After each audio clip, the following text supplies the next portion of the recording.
Hi friends, welcome back our channel. చాలా రోజులైందనమాట video చేసి. చూడండి, ఈ నవరాత్రుల అమ్మవారికి వచ్చేసేసి 5వ రోజు ఇవాళ మహాలక్ష్మి అమ్మవారు. ఈరోజు నేను కొంచెం పొంగల్ చేద్దాం అనుకున్నాను అమ్మవారికి, మీకు చూపించాలని వీడియో రెడీ చేస్తున్నాను. ముందుగా ఇదిగోండి పసుపు యాడ్ చేసుకున్నాను కదా, పసుపుని కలుపుకుంటున్నాను. మనం ఏ పూజ చేస్తున్నా ముందు మనం గ్యాస్ని పూజించుకుంటాం అన్నమాట.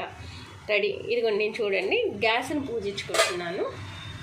జస్ట్ ఇది ఇండక్షన్ కాబట్టి జస్ట్ కార్నర్లే పెట్టుకుంటున్నాను. తర్వాత వచ్చేసేసి దీనికి కుంకుమ కూడా పెట్టుకుంటున్నాను.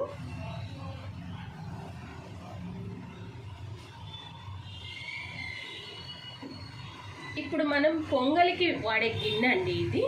దీనిని కూడా మనం పూజించుకోవాలన్నమాట. అమ్మవారికి ఏ పూజ చేస్తున్నా ఫస్ట్ మనం పొంగలి పెట్టేటప్పుడు ఆ గిన్నెని కూడా పూజించుకోవాలి. మహాలక్ష్మీదేవికి ఎప్పుడు మనం పసుపు కుంకుమలతోటి బొట్లు పెట్టుకుంటాం అన్నమాట. చూడండి, దీంట్లో ఇంకొక ప్రత్యేకత ఏంటంటే చాలామందికి తెలియకపోవచ్చు అన్నమాట.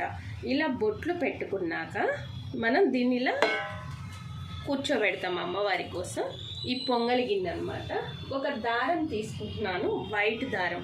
ఇది ఎందుకంటే దీనికి ఇలా పసుపు కుంకుమ పోసి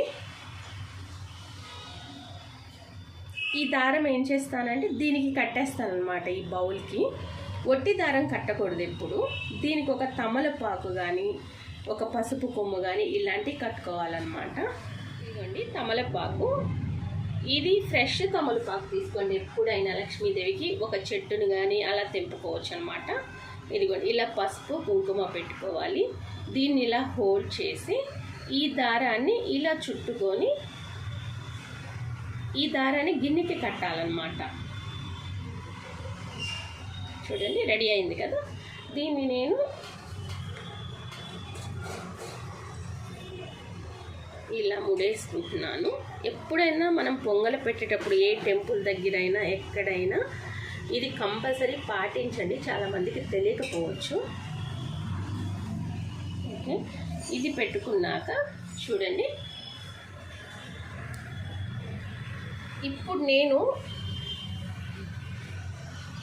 ఇప్పుడు బౌల్ పెట్టుకున్నాను కదా, స్టవ్ వెలిగించుకుంటున్నాను, ఆన్ చేసుకుంటున్నాను అన్నమాట. చూడండి, ఇప్పుడు రైస్ నీట్గా కడిగి పెట్టుకున్న రైస్ బౌల్లో వేసుకున్నాను.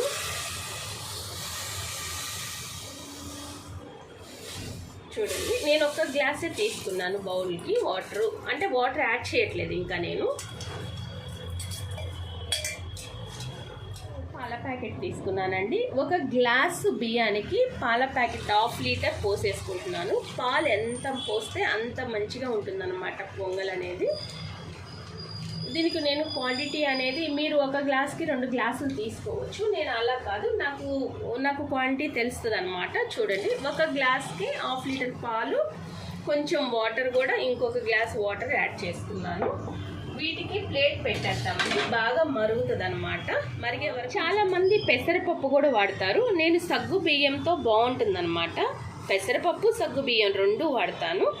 చూడండి, 1 కప్పు సగ్గు బియ్యం కూడా యాడ్ చేస్తున్నాను వెంటనే. ఎందుకంటే రైస్తో పాటు సగ్గు బియ్యం కూడా ఇవి ఆల్రెడీ నానబెట్టుకున్నాను ఒక 1/2 అవర్. వీటిని చూడండి ఇట్లా కలయి తిప్పుకొని ప్లేట్ బోర్లించుకోవాలి. ఒక పొంగు వచ్చే వరకు ఆగుదామండి.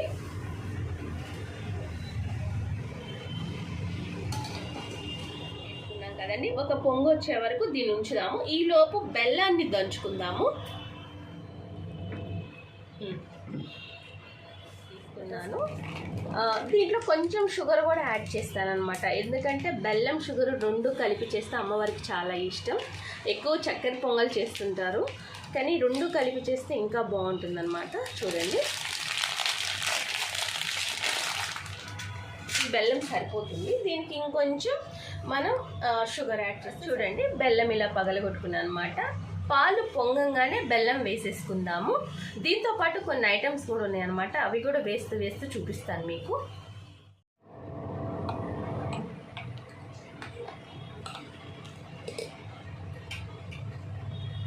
చూడండి సగ్గు బియ్యం ఎలా ఉడికాయో.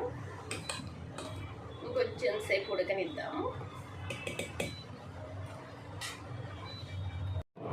చూడండి ఇంకొంచెం ఉడకాలన్నమాట, బాగా మెత్తగా ఉడకాలి. రైస్ ముందుగా నానబెట్టుకున్నామంటే చాలా బాగుంటుంది అనమాట. ఇంకొంచెం ఒక 5 minutes అయితే ఉడికిపోతుంది.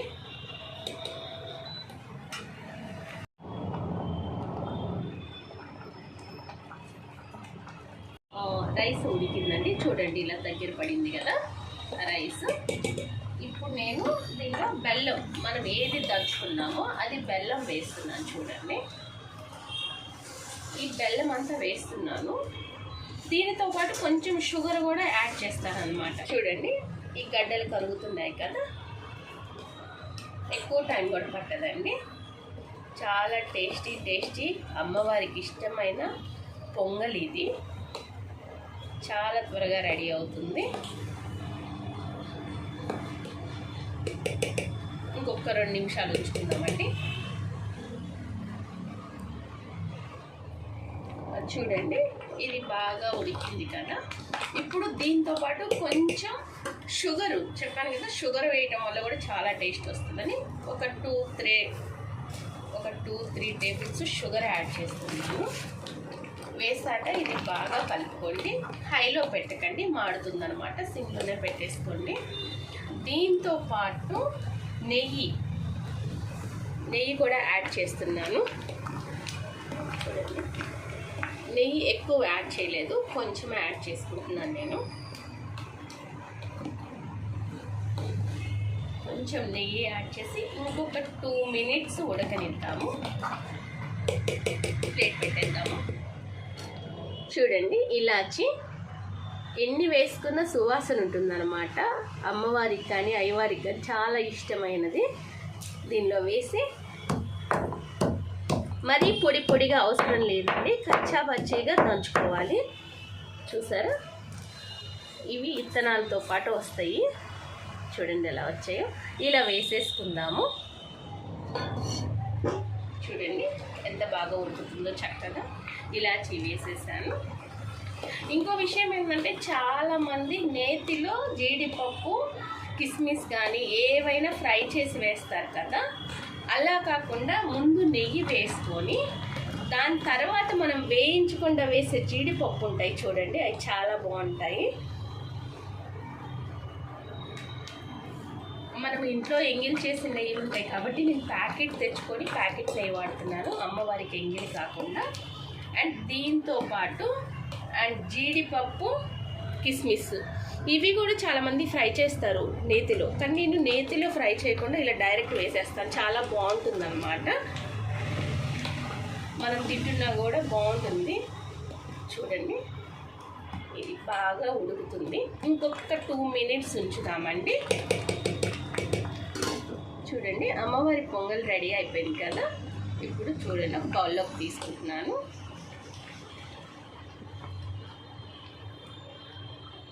చూడండి అమ్మవారికి ప్రసాదం రెడీ అయింది.